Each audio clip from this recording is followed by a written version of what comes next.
Good morning. ഇന്നത്തെ ഈ വീഡിയോയിൽ ഞാൻ ഡീൽ ചെയ്യുന്നത് അറ്റോമിക് സ്പെക്ട്രയിലെ മാഗ്നറ്റിക് ഫീൽഡിൻ്റെ എഫക്റ്റാണ്. ആറ്റം എന്ന് പറയുന്ന സമയത്ത് നെറ്റ് സ്പിൻ സീറോ ആയിട്ടുള്ള ആറ്റംസും ഉണ്ട്, നെറ്റ് സ്പിൻ നോൺ സീറോ ആയിട്ടുള്ള ആറ്റംസും ഉണ്ട്. നെറ്റ് സ്പിൻ സീറോ ആയിട്ടുള്ള ആറ്റത്തിലുള്ള മാഗ്നറ്റിക് ഫീൽഡിൻ്റെ എഫക്റ്റ് ലാസ്റ്റ് വീഡിയോയിൽ ഡിസ്കസ് ചെയ്തിരുന്നു. It is called normal Zeeman effect. ഈ ക്ലാസ്സിൽ നമ്മൾ ഡിസ്കസ് ചെയ്യുന്നത് നോൺ സീറോ സ്പിന്നുള്ള ആറ്റംസിൽ എങ്ങനെയാണ് മാഗ്നറ്റിക് ഫീൽഡിൻ്റെ എഫക്റ്റ് ഉണ്ടാവുക. ഇപ്പോൾ ഒരു ആറ്റത്തിന് ഇലക്ട്രോൺസ് ഉണ്ട്. ഇലക്ട്രോൺസ് ഓർബിറ്റൽ മോഷൻ എക്സിക്യൂട്ട് ചെയ്യുന്നുണ്ട്. ആ ഓർബിറ്റൽ മോഷൻ കാരണം ഒരു ഓർബിറ്റൽ ആംഗുലാർ മൊമെന്റം ഉണ്ടാവും ആറ്റത്തിന്. അതൊരു വെക്ടറാണ്. ഓർബിറ്റൽ ആംഗുലാർ മൊമെന്റം ഈ ബ്ലൂ കളറുള്ള വെക്ടറാണ് റെപ്രസെന്റ് ചെയ്യുന്നതെങ്കിൽ അതിനോട് അസോസിയേറ്റ് ചെയ്തിട്ട് ആ ഓർബിറ്റൽ മോഷൻ ഒരു മാഗ്നറ്റിക് ഫീൽഡ് പ്രൊഡ്യൂസ് ചെയ്യും.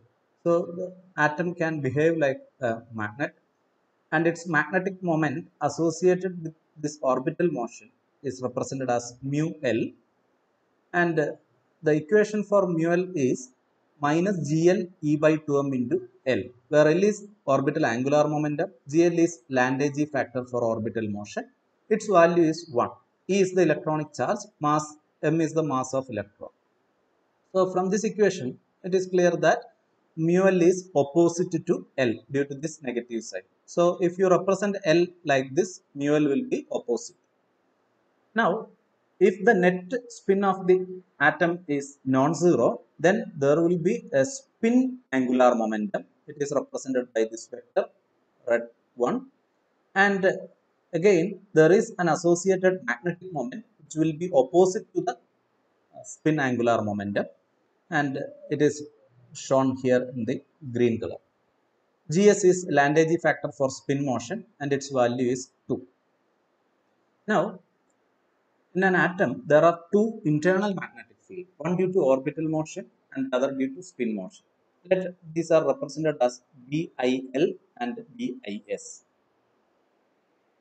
If you apply an external magnetic field B, depending on the strength of external magnetic field, we have two effects.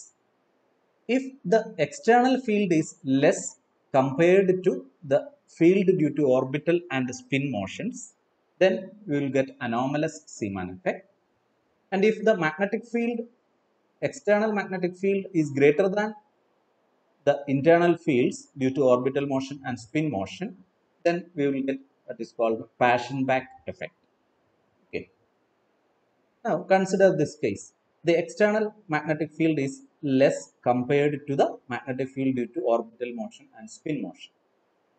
You have orbital angular momentum L like this and spin angular momentum S like this. Due to this, there will be two magnetic fields, one due to orbital motion and one due to spin motion. And the external magnetic field is shown here in black color. If this external magnetic field is less, the internal fields will interact each other. That is, the magnetic field due to spin motion and magnetic field due to orbital motion interacts together. L and S interacts to form a total angular momentum J, and this J will interact with this external magnetic field. Interaction means, in order to keep the angle with the magnetic field a constant, this vector will always precess around the magnetic field, and this precession is called Larmor precession, and I explained Larmor precession in the former video. Okay, the last video we explained the Larmor precession in detail. So here what happens is, if the internal field due to spin motion and orbital motion is less compared to the external, is more compared to the external field, then these together interact to form a J, and this J will interact with this B. That is called anomalous Zeeman effect. Now if B is external field is greater than the internal fields, then what happens is, the interaction between L and S will be negligible, and the L and S separately interacts with external field. Instead of interacting together, L and S separately interacts with this external field, and they will precess around B. The earlier case, L and S interacts to form a J, then J will precess around B. Now L and S separately process around B. This effect is called the Paschen-Bach effect. So it all depends on the strengths of magnetic field. If the external field is strong, then the interaction between L and S will be small and they will separately interact with B. If the external field is less, then L and S interacts to form J and J will interact with the external field. Now, how can we calculate the interaction energy? If you have a uniform magnetic field and a magnetic dipole having a magnetic moment mu is placed in the field at an angle theta, there will be a torque. Torque is given by mu cross B, and due to this torque, there will be some work done. Work done is given by dW is equal to tau d theta. Total work done is integral dW, so it is given by minus mu b into cos theta. Here integral sin theta d theta is minus cos theta, so it becomes minus mu dot b. This is the interaction energy for magnetic dipole in an external magnetic field. Now, if mu is equal to minus gl e by 2m into L, I can substitute here instead of mu. So minus and minus becomes plus, and you will get gl e by 2m into Lb cos theta. Now, what is L cos theta? L cos theta is the component of angular momentum in the direction of magnetic field, and hence you can write it as Lz by assuming that you are applying the magnetic field along z axis. But we already know that Lz is nothing but ml h cut. The component of angular momentum in the field direction is ml h cut, where ml is magnetic orbital angular momentum quantum number. E h cut by 2m, you can replace it with a constant. It is mu b called Bohr magneton. So this expression becomes GL ml mu b b. GL is Landesi factor for orbital motion. ML is magnetic orbital angular momentum quantum number. Mu b is Bohr magneton. It is a constant. Its value is 9.27 into 10 to the power minus 24. B is magnetic field. If mu is due to the spin motion, you will have minus gs e by 2m into s, and the equation becomes gs ms mu b b. Procedure is same as this. You will get gs ms mu b b. If the interaction is between total magnetic moment and magnetic field, then you have gj mj mu b b. These are the interaction energy between magnetic moment due to orbital motion and field, magnetic moment due to spin motion and field, magnetic moment due to total motion and field. Okay. Now, if you have a weak field, I already mentioned that, then you have a total angular momentum J, and the interaction is between total angular momentum and magnetic field. Interaction energy is Gj Mj mu b b. Mj can take values plus J to minus J in the interval of 1. And what is J? Total angular momentum quantum number is modulus of L plus S to modulus of L minus S, again in a gap of 1. Where L is orbital angular momentum quantum number, S is spin angular momentum quantum number. Gj, Landesi factor. For spin motion it is 2, for orbital motion it is 1, but for total motion it is 1 plus j into j plus 1 plus s into s plus 1 minus l into l plus 1 divided by 2j into j plus 1. Okay. And this mu b is, I already mentioned, it is Bohr magneton. In a strong magnetic field, this interaction between L and S is not there. So you can write the interaction energy separately. First, the interaction between orbital motion and magnetic field, it will give you GL ML mu B B. Then spin motion and magnetic field, GS MS mu B B. And if the field is not very strong, there is a very small interaction term, it is AML MS. Here ML is or magnetic orbital angular momentum quantum number, can take values plus L to minus L. MS can take values plus S to minus S. GL is 1, GS is 2. If the field is very strong, then you can neglect this term completely, last term. Then you will get GL ML mu BB plus GS MS mu BB.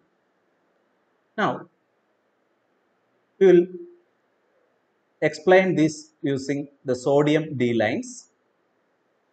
Sodium atom has 11 electrons.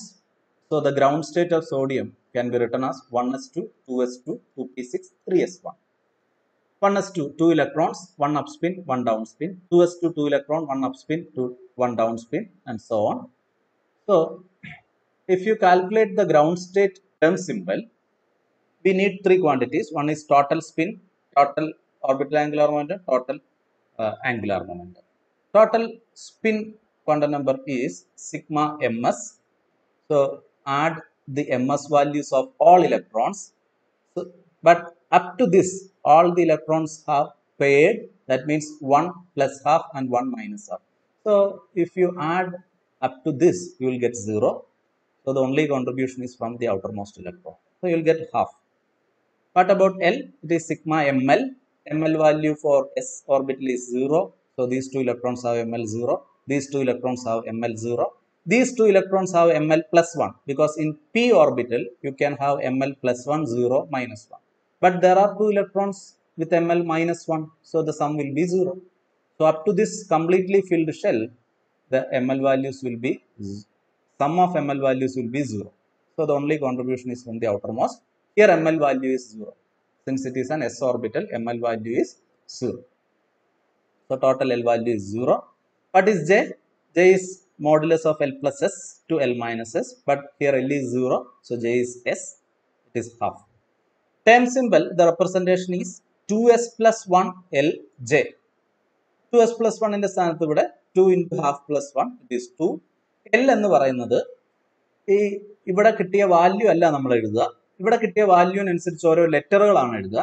ആ value 0 ആണെങ്കിൽ S എന്നുള്ള letter എഴുതണം, 1 ആണെങ്കിൽ P എന്നുള്ള letter, 2 ആണെങ്കിൽ D, 3 ആണെങ്കിൽ F, 4 ആണെങ്കിൽ G.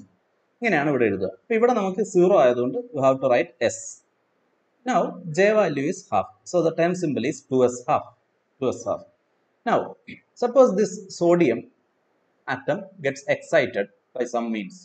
ഇതിന് കുറച്ച് എനർജി കിട്ടി, ഇതിലെ ഇലക്ട്രോൺ എക്സൈറ്റ് ചെയ്തു എന്ന് കരുതുക. 3s1ലുള്ള ഈ ഇലക്ട്രോൺ 3pയിലേക്ക് പോയി എന്ന് കരുതുക. അപ്പൊ എക്സൈറ്റഡ് സ്റ്റേറ്റിനെ എങ്ങനെ എഴുതാം? Electronic configuration 1s2, 2s2, 2p6, 3s0, 3p1. ഈ എസ് ഇലക്ട്രോൺ പിയിലേക്ക് പോയി, 3p1 ആയി. അപ്പോൾ ഇതിനകത്ത് വീണ്ടും നമ്മൾ ഇതിന്റെ ടേം സിമ്പിൾ എഴുതാനായിട്ട് ടോട്ടൽ എസ് കാണുമ്പോൾ ഇവിടം വരെയുള്ള ഒരു 0 ആയി പോകും. ഇതിന്റെ ഒരു പ്ലസ് ഹാഫ് കിട്ടും. സിഗ്മ എം എൽ ചെയ്യുന്ന സമയത്ത് ഇവിടം വരെ ഉള്ളത് 0 ആവും. പക്ഷെ ഇവിടുത്തേത് പി ഓർബിറ്റലിൽ ഇരിക്കുന്നതുകൊണ്ട് അതിന്റെ എം എൽ വാല്യൂ പ്ലസ് 1 ആണ്. So you'll get L as 1. J എന്ന് പറയുന്നത് മോഡുലസ് എൽ പ്ലസ് എസ് മുതൽ എൽ മൈനസ് എസ് വരെയാണ്. സോ രണ്ട് വാല്യൂ വരും, 1 പ്ലസ് ഹാഫും 1 മൈനസ് ഹാഫും. ഒന്ന് 3/2, ഒന്ന് 1/2. ഓക്കെ, ഇപ്പൊ രണ്ട് ടേം സിമ്പിൾ എഴുതാൻ പറ്റും നമുക്ക്. 2p 3/2 and 2p 1/2. Ground state term എന്ന് പറയുന്നത് 2s ഹാഫ് ആണ്. എക്സൈറ്റഡ് സ്റ്റേറ്റ് എന്ന് പറയുന്നത് 2p 3/2, 2s ഹാഫ്. ഇനി നമ്മൾ അനോമലസ് സീമാൻ എഫക്റ്റ് ആണെങ്കിൽ എന്തായിരിക്കും സംഭവിക്കുക? അനോമലസ് സീമാൻ എഫക്റ്റ് ആണ് നമുക്ക് അറിയേണ്ടത്. ഈ ഇക്വേഷൻ ആണ് GJ MJ mu B B എന്നാണ്. അനോമലസ് സീമാൻ എഫക്റ്റ് വീക്ക് ഫീൽഡിലാണ്. Interaction energy GJ MJ mu B B ആണ്. അപ്പൊ നമ്മൾ അത് കണ്ടുപിടിക്കുകയാണ് ഓരോ ടൈമിനും. ഇതാണ് 2p 3/2 എന്നുള്ള ടൈം. അതിന്റെ ജെ വാല്യൂ 3/2 ആണ്, താഴെ എഴുതുന്നതാണ് ജെ വാല്യൂ. ജെ 3/2 ആണ്. എം ജെ വാല്യൂ എന്ന് പറയുന്നത് പ്ലസ് 3/2 മുതൽ മൈനസ് 3/2 വരെ ഒന്നിന്റെ വ്യത്യാസത്തിൽ. അപ്പൊ പ്ലസ് 3/2 കഴിഞ്ഞാൽ 1 കുറച്ചാൽ പ്ലസ് 1/2, അതിൽ നിന്ന് 1 കുറച്ചാൽ മൈനസ് 1/2, അതിൽ നിന്ന് 1 കുറച്ചാൽ മൈനസ് 3/2. ഈ 4 വാല്യൂ ആണ് എം ജെക്ക് എടുക്കാൻ പറ്റും. അതുപോലെ 2p ഹാഫിന് ജെ വാല്യൂ ഹാഫ് ആണ്, M J value plus half minus half. 2s ഹാഫിന് ജെ വാല്യൂ ഹാഫ് ആണ്, M J value plus half minus half. ഇനി ജി ജെ വാല്യൂ എങ്ങനെയാണ്? ജി ജെ വാല്യൂ കിട്ടുക 1 plus J into J plus 1 plus S into S plus 1 minus L into L plus 1 divided by 2j into J plus 1. നമുക്ക് ഇതിലെ എല്ലാ വാല്യൂസും അറിയാം. For example J 3/2 ഈ ഒരു സ്റ്റേറ്റിന് 2p 3/2 എന്നുള്ള ഒരു സ്റ്റേറ്റിനെ സംബന്ധിച്ചിടത്തോളം ജെ 3/2 ആണ്, എസ് ഹാഫ് ആണ്, എൽ 1 ആണ്. ഇതിവിടെ സബ്സ്റ്റിറ്റ്യൂട്ട് ചെയ്ത് കഴിഞ്ഞാൽ യു വിൽ ഗെറ്റ് 4/3. വെരിഫൈ ചെയ്യുക, കിട്ടും 4/3 എന്നായിരിക്കും കിട്ടുക. 2p ഹാഫിനെ സംബന്ധിച്ചിടത്തോളം ജെ 1/2 ആണ്, എസ് 1/2 ആണ്, എൽ 1 ആണ്. സോ അത് സബ്സ്റ്റിറ്റ്യൂട്ട് ചെയ്ത് കഴിഞ്ഞാൽ 2/3 കിട്ടും. 2s ഹാഫിനെ സംബന്ധിച്ചിടത്തോളം ജെ 1/2 ആണ്, എസ് 1/2 ആണ്, എൽ 0 ആണ്. എസ് ആയതുകൊണ്ട് എൽ 0 ആണ്. സോ അത് സബ്സ്റ്റിറ്റ്യൂട്ട് ചെയ്ത് കഴിഞ്ഞാൽ വിൽ ഗെറ്റ് 2. അപ്പൊ നോക്കൂ, ഈ 2p 3/2ന്റെ ഈ 4 പേർക്കും കോമൺ ആയിട്ട് 4/3 എന്നുള്ള GJ വാല്യൂ ആണ്. അപ്പൊ GJ MJ കാണുകയാണ്. 3/2 into 4/3. ആദ്യത്തെ ആളുടെ 3/2 into 4/3 ചെയ്താൽ 2 എന്ന് കിട്ടും. അടുത്ത ആളുടെ +1/2 into 4/3 +2/3 കിട്ടും. അടുത്തത് -1/2 into 4/3 -2/3 കിട്ടും. അങ്ങനെ ഇതിൽ ഓരോന്നും GJ വാല്യൂ ആയിട്ട് ഗുണിച്ച് നമ്മൾ GJ MJ കണ്ടുപിടിക്കും. അങ്ങനെ 8 MJ വാല്യൂ ഉണ്ടെങ്കിൽ അതിന് 8 GJ MJ വാല്യൂ കിട്ടും. ഇനി നമ്മൾ ഡെൽറ്റ ഇ കണ്ടുപിടിക്കുകയാണ്. GJ MJ mu BB എന്നാണ്. അപ്പോൾ +2 into mu BB +2/3 into mu BB -2/3 into mu BB and so on. ഇങ്ങനെ നമുക്ക് 8 എനർജീസ് കിട്ടും. അപ്പോൾ നമ്മൾ അത് പ്ലോട്ട് ചെയ്യാണ്. This is 2p3/2. 2p3/2 എന്നുള്ള ലെവല് 4ആയിട്ടാണ് പിരിയുക. +2 mu BB +2/3 mu BBയിൽ -2/3 mu BBയിൽ -2 mu BBയിൽ. അപ്പോൾ ആദ്യത്തേത് നോക്കുക. ഞാൻ ഈ 2 കളമാണ് 2 mu BB എന്ന് എടുക്കുന്നത്, ഒരു കളം mu BB. അപ്പോൾ ഇവിടെ നിന്ന് ഇങ്ങോട്ട് 2 mu BB ഹൈറ്റിൽ ആദ്യത്തേത് MJ 3/2 കറസ്പോണ്ടിങ് ആയിട്ട്, MJ 1/2 കറസ്പോണ്ടിങ് ആയിട്ട് 2/3 എന്ന് പറയുമ്പോൾ ഏകദേശം 0.67 പകുതിക്ക് മുകളിലായിട്ട് ആണ് അതിൻ്റെ ലെവൽ വരിക. അതേപോലെ -2/3 -2 ഇങ്ങനെ 4ആയിട്ട് പിരിയും. So in presence of a weak field 2p3/2 it splits into 4 lines. Similarly 2p½ splits into 2. അതിന്റെ സ്പ്ലിറ്റിംഗ് എത്രയൊക്കെയാണ്? +1/3 mu BB. അപ്പോൾ 0.33 അല്ലേ, പകുതിയൊക്കെ താഴെയാണ്, താഴെ -1/3 mu BB. അതുപോലെ 2s½ പ്ലസ് mu BB ആയിട്ടും മൈനസ് mu BB ആയിട്ടും രണ്ടായിട്ട് പിരിക്കും. ഇനി ഏതൊക്കെ ട്രാൻസിഷൻസ് പറ്റും നോക്കുക. ആക്ച്വലി മാഗ്നറ്റിക് ഫീൽഡ് അപ്ലൈ ചെയ്യുന്നതിന് മുന്നേ എന്ന് പറഞ്ഞാൽ ഈ ഒരു റീജിയൻ, മാഗ്നറ്റിക് ഫീൽഡ് അപ്ലൈ ചെയ്യുന്നതിന് മുന്നേ എന്ന് പറഞ്ഞാൽ ഇവിടെ ഈ ഭാഗമാണ് without any magnetic field, without external field, without external field. ഇത് വിത്ത് എക്സ്റ്റേണൽ ഫീൽഡ്. അപ്പൊ ഇവിടെ വിത്തൗട്ട് എക്സ്റ്റേണൽ ഫീൽഡ് നിങ്ങൾക്ക് എക്സൈറ്റഡ് സ്റ്റേറ്റ് എന്ന് പറയുന്നത് 2 എണ്ണം ഉണ്ടാവാം, 2p3/2 2p½ ഇത് 2 എണ്ണത്തിൽ നിന്നും താഴത്തേക്ക് ഇലക്ട്രോണിന് തിരിച്ചു വരാം. 2p3/2 നിന്ന് താഴത്തേക്ക് വരികയാണെങ്കിൽ അതിനെ D2 ലൈൻ എന്നും 2p1/2 നിന്ന് 2s½ വരികയാണ് D1 ലൈൻ എന്നും പറയും. ഇതിനെയാണ് സോഡിയം D1 D2 ലൈൻ എന്ന് പറഞ്ഞാൽ നമ്മൾ സ്പെക്ട്രോമീറ്ററിലൂടെ സോഡിയം വേപ്പർ ലാമ്പിന്റെ സ്പെക്ട്രം കാണുക. 2 നിയർ ബൈ യെല്ലോ ലൈൻസ് ആണ്. അതിൽ ഒരെണ്ണം 5890 ആങ്സ്ട്രോം, ഒരെണ്ണം 5896 ആങ്സ്ട്രോം ആണ്. ഇത് മാഗ്നറ്റിക് ഫീൽഡ് ഒന്നും അപ്ലൈ ചെയ്യാത്ത കേസിൽ നിങ്ങൾ സോഡിയം വേപ്പർ ലാമ്പിനെ സ്പെക്ട്രോമീറ്ററിലൂടെ ഒബ്സർവ് ചെയ്യുമ്പോൾ കാണുന്ന ലൈൻസ് ആണ്. നിങ്ങൾ ഇനി ആ വേപ്പർ ലാമ്പിന്റെ 2 വശങ്ങളിലുമായിട്ട് ഒരു വീക്ക് ഫീൽഡ് അപ്ലൈ ചെയ്യുന്ന സമയത്ത് നിങ്ങൾക്ക് ഈ 2 ലൈൻ എന്ന് പറയുന്നത് 10 ലൈനായിട്ട് സ്പ്ലിറ്റ് ചെയ്യും, 10 നിയർ ബൈ ലൈനായിട്ട് സ്പ്ലിറ്റ് ചെയ്യും. വളരെ റിസോൾവിംഗ് പവർ കൂടിയ സ്പെക്ട്രോമീറ്ററിലൂടെ നോക്കിക്കഴിഞ്ഞാൽ യു ക്യാൻ സീ 10 ലൈൻസ്. ഈ 10 ലൈൻ എങ്ങനെ കിട്ടുന്നു എന്നുള്ളത് നമ്മൾ സെലക്ഷൻ റൂൾ അറിയണം. എന്താണ് സെലക്ഷൻ റൂൾ? എങ്ങനെയൊക്കെയാണ് ട്രാൻസിഷൻസ് അലൗഡ് ആയിട്ടുള്ളത്? ഡെൽറ്റ MJ വാല്യൂ 0 അല്ലെങ്കിൽ +or-1 വരാം. അതാണ് സെലക്ഷൻ റൂൾ. അപ്പോൾ നോക്കുക, MJ 3/2 നിന്ന് ഈ MJ 1/2 ട്രാൻസിഷൻ നടക്കാം. 3/2 to 1/2 ചെയ്യുമ്പോൾ അതിന്റെ ഡിഫറൻസ് എന്ന് പറയുന്നത് 1 ആണ്. സോ ഡെൽറ്റ MJ എന്ന് പറയുന്നത് 1 ആണ്, അത് അലൗഡ് ആണ്. +1 ആണ്, അത് അലൗഡ് ആണ്. അടുത്ത നോക്കൂ, +3/2 നിന്ന് ഏറ്റവും മുകളിൽ നിന്ന് ഏറ്റവും താഴത്തേക്ക് ചാടാനായിട്ട് ശ്രമിച്ചു കഴിഞ്ഞാൽ +3/2 -1/2 എന്നാണ്. സോ ഇതിന്റെ ഡിഫറൻസ് 2 ആണ്. ഇത് അലൗഡ് ട്രാൻസിഷൻ അല്ല, അലൗഡ് ട്രാൻസിഷൻ അല്ല. അപ്പൊ അങ്ങനെ ഒരു ട്രാൻസിഷൻ പോസിബിൾ അല്ല. ഓക്കെ, ഇനി നമ്മൾ എന്ത് ചെയ്യുക? അടുത്ത ലൈനിൽ നിന്ന് തുടങ്ങാം. +1/2 നിന്ന് എവിടേക്കൊക്കെ പോവാം? +1/2 പോവാം, ഡിഫറൻസ് 0 ആണ്, അത് അലൗഡ് ആണ്. +1/2 നിന്ന് -1/2 പോവാം. സിമിലർലി -1/2 നിന്ന് +1/2 പോവാം, -1/2 നിന്ന് -1/2, -3/2 നിന്ന് -1/2 മാത്രമേ പറ്റുള്ളൂ. മൊത്തം 6 ട്രാൻസിഷൻ പറ്റും. നോക്കുക, ഇത് നിങ്ങൾ ഇങ്ങനെ കൺസിഡർ ചെയ്യുകയാണെങ്കിൽ ഈ ഒരു വരയ്ക്ക് മുകളിലുള്ള 2p3/2 നിന്ന് 2s½ ചാടിയത് നേരത്തെ വിത്തൗട്ട് ഫീൽഡ് ഒരു ലൈൻ ആയിരുന്നുവെങ്കിൽ ഇപ്പോൾ എത്ര ലൈൻ അവിടുന്ന് വരുന്നു? 6 ലൈൻസ്, 6 ഡിഫറെന്റ് എനർജി ഉള്ള ലൈൻസ് കിട്ടും. ഇതുപോലെ D1 ലൈൻ എത്രയായിട്ട് പിരിയുന്നു എന്ന് അറിയണമെങ്കിൽ 2p½ രണ്ടായിട്ട് സ്പ്ലിറ്റ് ചെയ്തിരുന്നു, അതിൽ നിന്ന് ഓരോന്നിൽ നിന്നും താഴത്തേക്കുള്ള നോക്കും. അങ്ങനെ നോക്കുന്ന സമയത്ത് നിങ്ങൾക്ക് 4 അലൗഡ് ട്രാൻസിഷൻസ് ആണ് കാണും. So D1 D2 lines of sodium will split into 10 lines in the presence of a weak magnetic field. This is anomalous Zeeman effect of sodium D lines. Clear ആണെന്ന് വിചാരിക്കും. Now, what happens if you apply a strong field? നിങ്ങൾ apply ചെയ്യുന്ന ഒരു strong field ആണെങ്കിൽ എന്ത് സംഭവിക്കും? അങ്ങനെയാണെങ്കിൽ നിങ്ങൾ ഈ J എടുക്കുന്നതിന് പകരം എസും എല്ലും സെപ്പറേറ്റ്ലി ആണ് കൺസിഡർ ചെയ്യുക. അപ്പൊ നോക്കുക, എസ് ഹാഫ് ആണ്, 2p എന്നുള്ള സ്റ്റേറ്റ് ആണ്. അപ്പോൾ എസ് ഹാഫ് ആണ്. മുകളിൽ 2 എഴുതിയാൽ മുകളിലെ 2 എന്ന് പറയുന്നത് മൾട്ടിപ്ലിസിറ്റി ആണ്. അത് 2s പ്ലസ് 1ന്റെ വാല്യൂ ആണ് 2 എന്ന് പറയുന്നത്. 2s പ്ലസ് 1ന്റെ വാല്യൂ എന്ന് പറയുന്നത് 2 ആണെങ്കിൽ എസിന്റെ വാല്യൂ ഹാഫ് ആണ്. എസ് ഹാഫ്, പി എന്നുള്ള സ്റ്റേറ്റ് ആയതുകൊണ്ട് എൽ 1. അപ്പൊ എം എസ് വാല്യൂ എന്തൊക്കെ വരാം? എം എസിന് 2 വാല്യൂ ആണ് എടുക്കാൻ പറ്റുക, plus half minus half. M എല്ലിന് എന്തൊക്കെ വാല്യൂ എടുക്കാം? Plus 1 0 minus 1. സോ എത്ര പോസിബിൾ കോമ്പിനേഷൻ?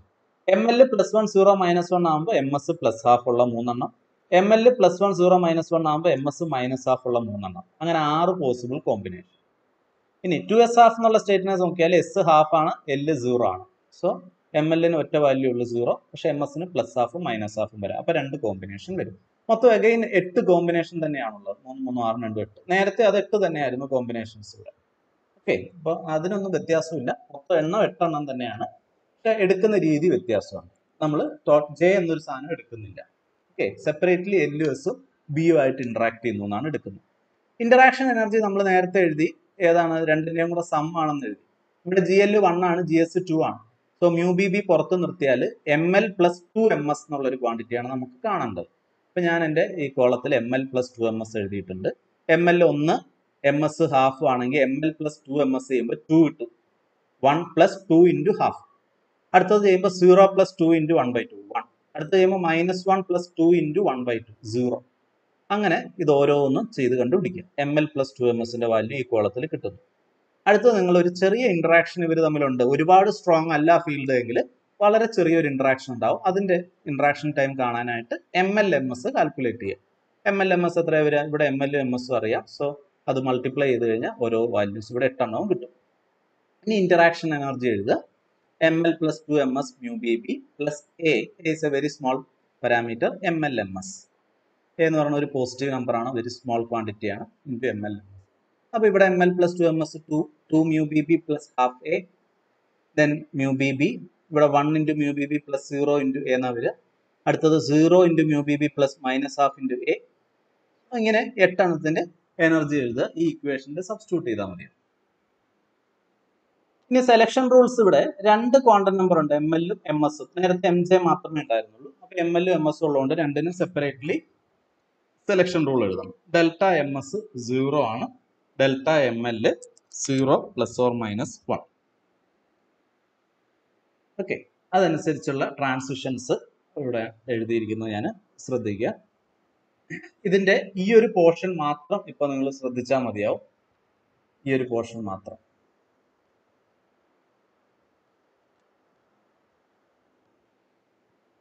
ഇവിടുന്ന് ഇത്രയും ഭാഗം മാത്രം ശ്രദ്ധിച്ചാൽ മതി. ഇതാണ് സ്ട്രോങ് ഫീൽഡിലുള്ള എഫക്റ്റ്. ഇപ്പുറത്തേക്കുള്ള വീക്ക് ഫീൽഡിലുള്ള ലൈൻ ആവുന്നൊക്കെ ഓൾറെഡി ഞാൻ പറഞ്ഞു കഴിഞ്ഞ കാര്യമാണ്. ഓക്കെ, ഈ ഒരു പോർഷൻ മാത്രം ശ്രദ്ധിക്കുക. ഇതാണ് പി എന്നുള്ള ബേസ് ലെവൽ. ഇതായിരുന്നു പി എന്നുള്ള ബേസ് ലെവലാണ് ഈ റെഡ് ലൈൻ വരച്ചിരിക്കുന്നത്. റെഡ് ലൈനിൽ നിന്ന് 2 മ്യൂ ബി ബി ഞാൻ ഇവിടെ എടുത്തിരിക്കുന്നത് 3 കോളമാണ് 2 മ്യൂ ബി ബി ആയിട്ട് എടുത്തിരിക്കുന്നത്. ഓക്കെ, എൻ്റെ ഇതിൽ ഇവിടെ കോളംസ് കാണാമെന്ന് വിചാരിക്കുന്നു. 3 കളത്തിനെയാണ് ഞാൻ 2 മ്യൂ ബി ബി എന്ന് എടുത്തിരിക്കുന്നത്. അതിന്റെ തൊട്ട് മുകളിലാണ് ഇത് വരച്ചിരിക്കുന്നത്. കാരണം എൻ്റെ interaction energy 2 mu B B plus half A എന്നാണ്. അപ്പൊ പ്ലസ് ഹാഫ് എ ആണ് ഈ ചെറിയ ഇത്രയും ഒരു ഹൈറ്റ് കാണിച്ചിരിക്കുന്നത്. ഇത്രയും ഹൈറ്റ് 2 മ്യൂ ബി ബി. അടുത്തത് എത്രയാണ്? Mu B B. അപ്പൊ ഇവിടുന്ന് 3 കളം 2 മ്യൂ ബി ബി ആണെങ്കിൽ 1.5 കളം 1.5 എന്ന് പറയുന്നതാണ് മ്യൂ ബി ബി. അപ്പൊ ഇവിടെയാണ് അടുത്തത്. ദെൻ അടുത്തത് എവിടെയാണ്?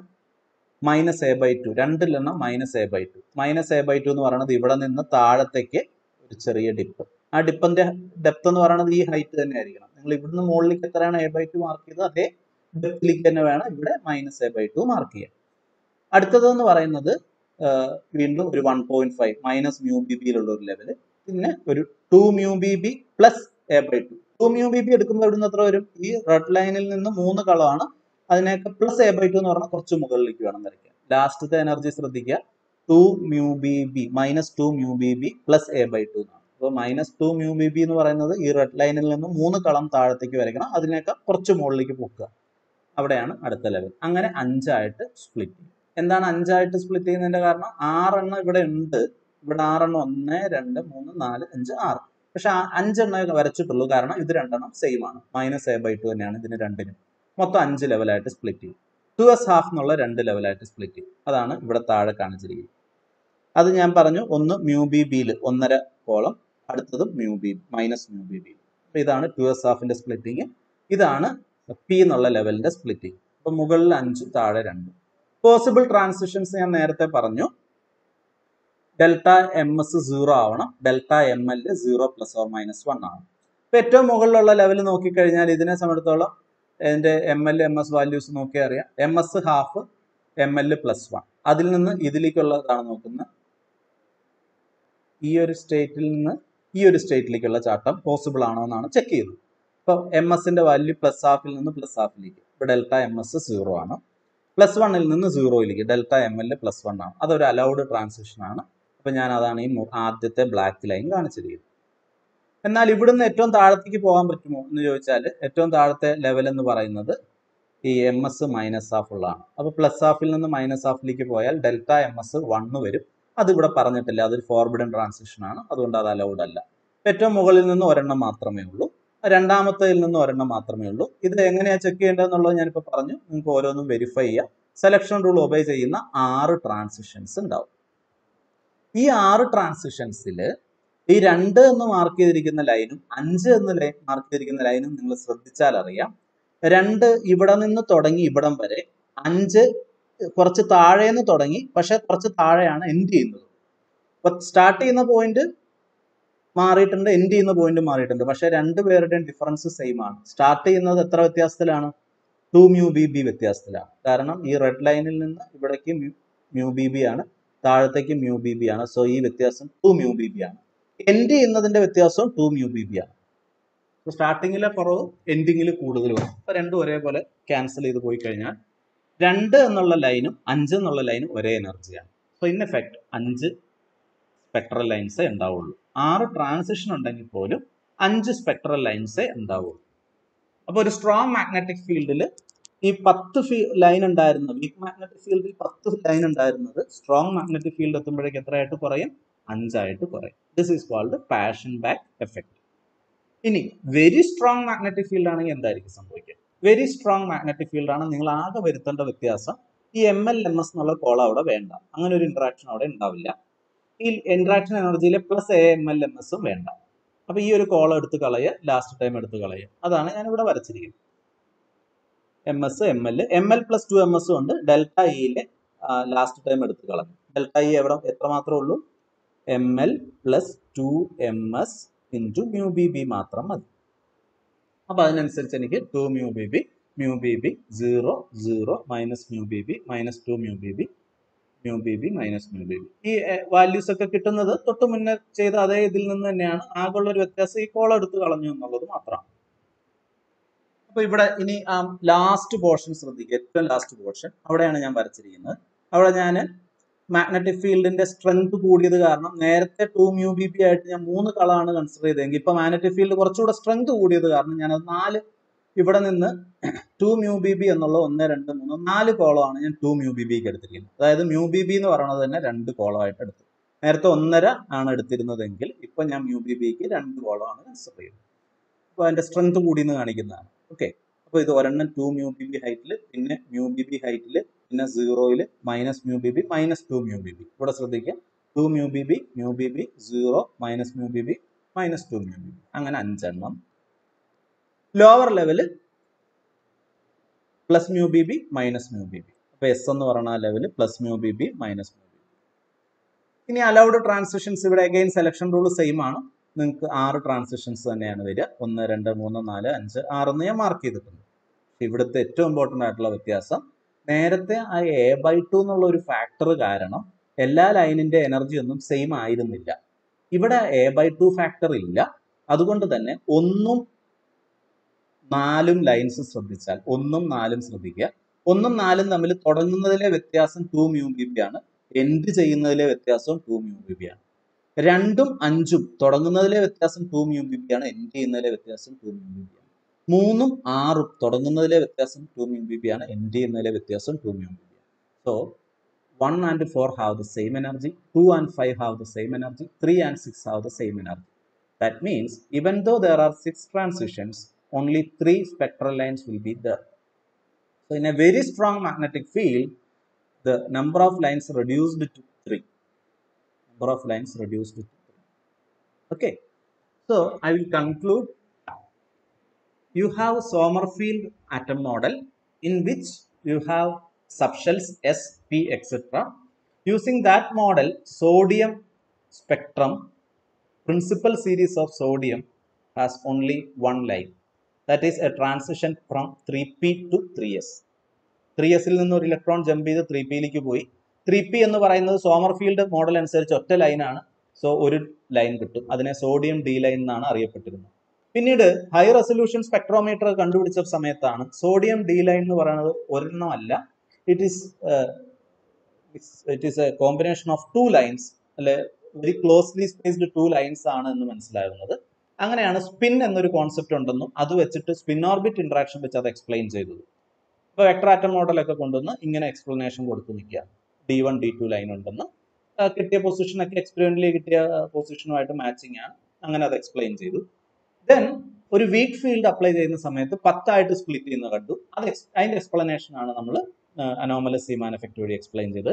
അത് കുറച്ചും കൂടെ സ്ട്രോങ് ആക്കുമ്പോൾ 5 ആയിട്ട് ചുരുങ്ങുന്നത് കണ്ടു. അതാണ് നമ്മൾ പാഷൻ ബാക്ക് എഫക്ട് എന്ന് പറഞ്ഞ് വീണ്ടും സ്ട്രോങ് ആക്കുന്ന സമയത്ത് ആ നമ്പർ ഓഫ് ലൈൻസ് 3 ആയിട്ട് റെഡ്യൂസ് ചെയ്യും. So this is the conclusion.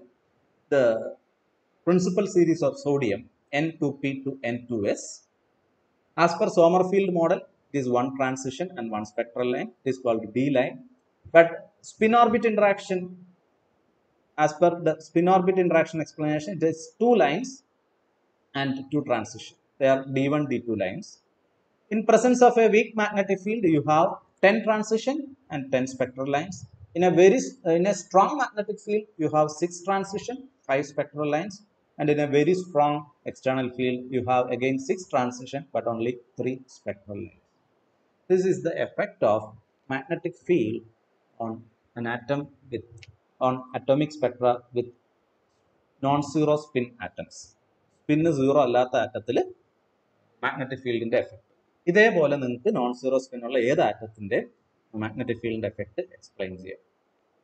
Okay, thank you.